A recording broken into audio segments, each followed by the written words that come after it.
Number 4 on this list, gentlemen, the first appearance of Notre Dame to this list. It won't be the last. They go to College Station to start their season August 31st, take on the Texas A&M Aggies.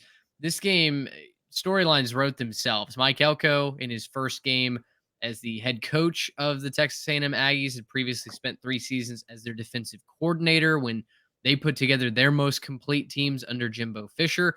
And he's going to be having to scheme up defensive masterpieces against his former quarterback and Riley Leonard, who's now calling plays and executing plays for the Notre Dame Fighting Irish. Riley Leonard took Duke to heights that were previously unprecedented, I feel like, since the absolute best of David Cutcliffe over there on campus.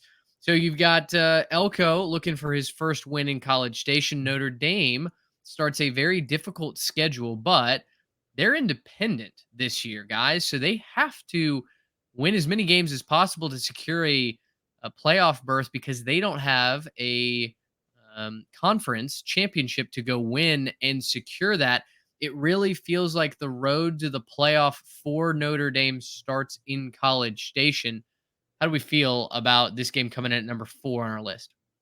Well, it certainly has more hype than almost any other game on the list. So they're getting College Game Day in College Station for the first time in quite some time.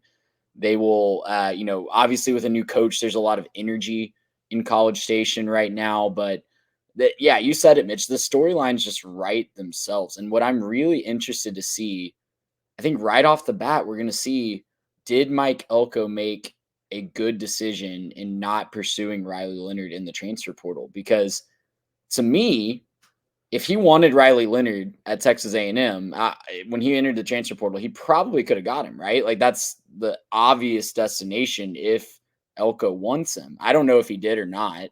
I don't have any inside information to that recruitment there, but to me, not really pursuing Riley Leonard is a endorsement of Connor Wegman, that you think that he is the better quarterback to help you win. We're going to see that week 1 in a new offense for Texas A&M. There's no cloud of Jimbo Fisher's, Cheesecake Factory playbook over that offense anymore. And I'm really interested to see how it all comes together. If it comes together quickly, it could be a huge, huge statement win for Mike Elko.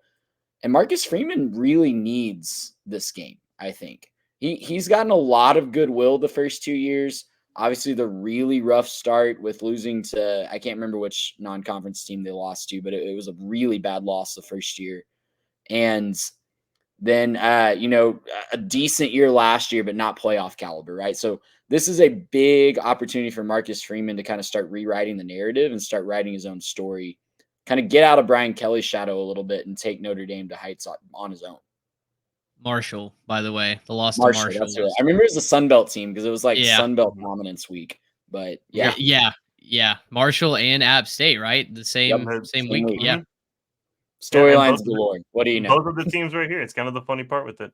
No, I think when you first look at this, you should obviously pick Notre Dame, right? You say, oh, Notre Dame, they have the coach that's established. They've been pretty good the last couple of years, and they got a new quarterback, and that quarterback's actually pretty dynamic and can really run the football in addition to being able to pass it. But I think there's a couple of reasons why you got to maybe pump the brakes a little bit and think about A&M. Number one, yeah, Mike Elko is the former head coach. He's a defensive-minded head coach, and he knows what Riley Leonard likes to do and not do. He's seen him in practice, and he knows that, like, hey, if he doesn't like this type of play, or if he doesn't like it when you get in his face, or if he doesn't like it when you bring guys off the edge, he knows that, right? And so he can figure out what to scheme for Riley Leonard in that way. Now, is he playing in a different offense? Yes, obviously.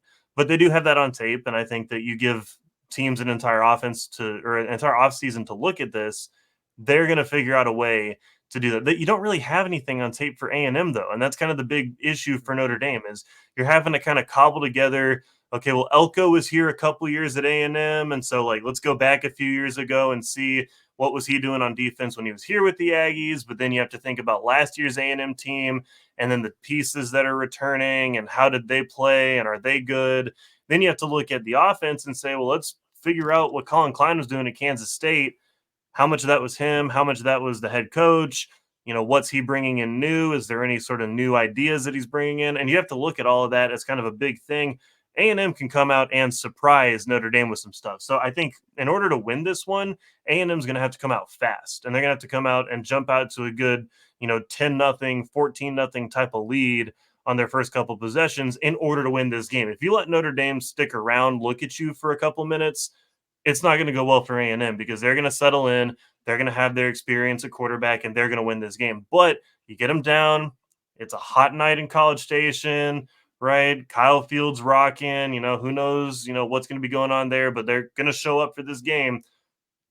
If they get down and you give that crowd life, then it's probably not going to go very well for Notre Dame. So A&M, you got to start fast. Notre Dame, you just got to get through the first quarter. Feels like a defensive battle in College Station for Could sure. be. I think this is going to be a low scoring affair. Whoever wins, I think the ripples echo throughout the rest of the sport and really put the rest of college football on notice. Okay, this team's legit for Texas A&M. I think it would mean that they're well ahead of schedule in Yep. game one under Mike Elko. For Notre Dame, I think it's, hey, this is a team that's coming for, a top 5, top 6 seed as high as they can get without being in a conference. And Notre Dame really has an SEC monkey that they're trying to get off their back as well. They do not have a good track record in recent history against the SEC. So that would be a big boost to combat that narrative as well. Gracious, how about that?